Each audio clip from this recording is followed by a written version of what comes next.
뉴스타파의 팬덤 정치 비판, 탐사도 타파도 실패한 이유. 이명재 에디터. 탐사 취재 전문 매체인 뉴스타파가 지난 29일 팬덤 정치를 비판적으로 조명하는 보도를 내보낸 것이 상당한 논란을 불러일으켰다.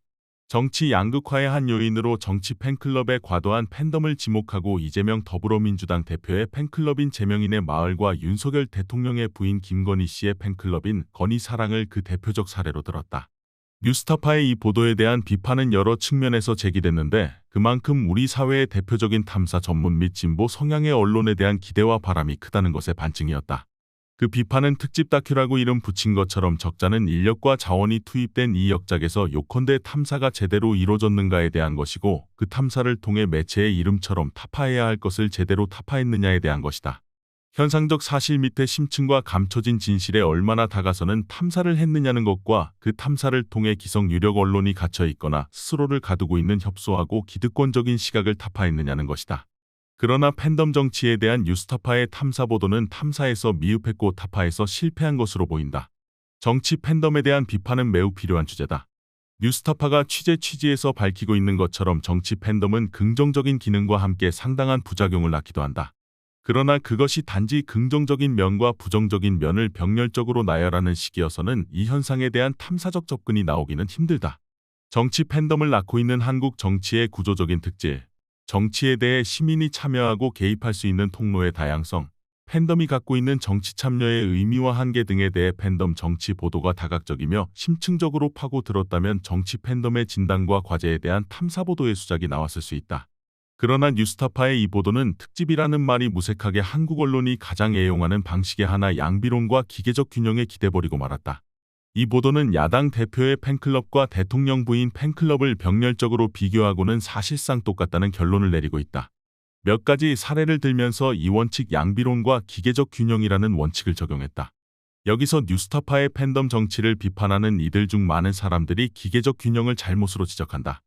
그러나 뉴스타파의 실패는 기계적 균형의 선택에 있는 것이 아니라 오히려 그 실패에 있다.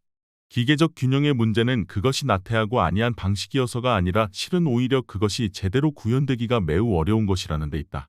철저하게 중립적 객관적인 기계적 권리에 의해 두 개의 사물이나 사안을 저울에 올려놓고 어느 한쪽으로 단 1g도 기울지 않는 완전 기계적 균형에 이르는 것은 거의 불가능에 가까운 일이다. 기계적 균형은 그 사안과 관련된 모든 사실을 빠짐없이 수집하는 것이 우선적 조건이다. 그러나 이 부분에서부터 기계적 균형은 사실상 이뤄내기 힘든 목표가 돼버린다. 수집하고 관찰할 수 있는 사실은 유한수에 그칠 수밖에 없다. 또 사실은 존재하는 것이 아니라 발견하고 선택하는 것이다. 사실의 수집에서부터 기계적 균형은 이뤄낼 수 없는 것이다. 설령 그럴 수 있다 하더라도 그 사실들은 양쪽으로 같은 값일 수가 없으며 그 속성에서 동질일 수도 없다.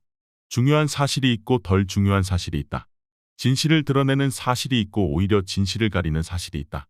그러므로 수집한 사실에 대한 경중의 가감과 채택과 배제를 해야 하는 것이다. 그러나 바로 이 대목에서부터 정치 팬덤은 두 개의 팬클럽의 성격을 결정짓는 주요한 사실인 결성 과정에서 자발적이었느냐 팬클럽 스타의 요청에 의한 것이었느냐는 매우 중요한 차이를 쌍둥이와 같은 동형 동질의 것으로 취급해버리고 말았다. 건희사랑은 김건희 씨가 만들라고 시켰다는 것이 이 클럽의 회장이 스스로 밝히고 있는 대로 드러나 있지만 정치 팬덤은 이에 대해 별 차이를 두지 않는다. 결국 기계적 균형은 양적 균형의 문제일 뿐만 아니라 가치 판단의 균형의 문제이기도 한 것이다. 기계적 균형, 양비론을 택하기로 했더라도 그 원칙을 끝까지 밀어붙인다면 그것은 훌륭한 결과물을 만들어낼 수 있다.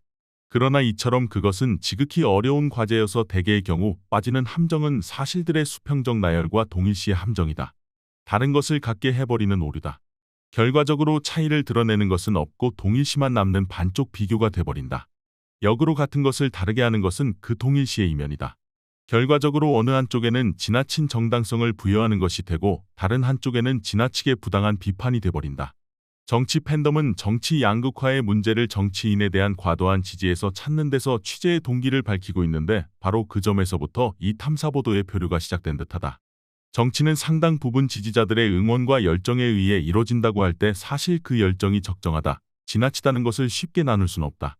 지나치다는 것은 그 열정의 과잉을 얘기하는 것이 아니다. 오히려 열정이 높을수록 그것은 강력한 에너지가 된다.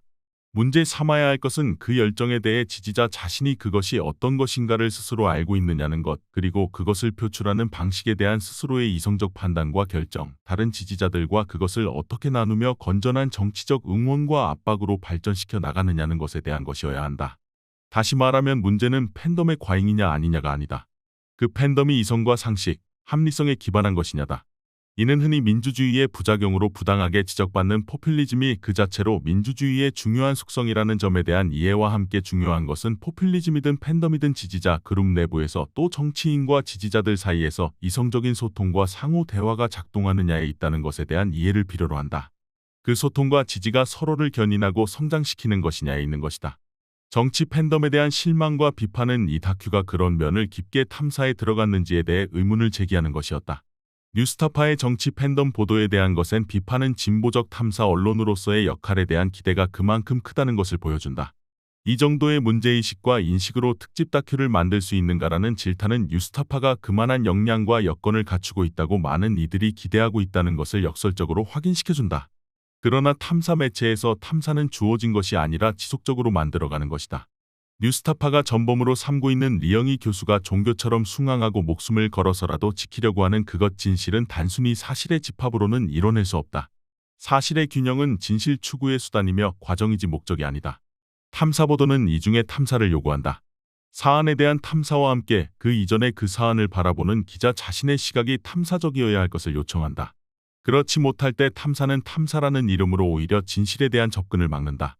뉴스타파에 대한 높은 바람과 요구, 그에 맞는 모습을 보여주기 위해선 탐사의 탐사와 뉴스타파의 자기타파가 필요하다.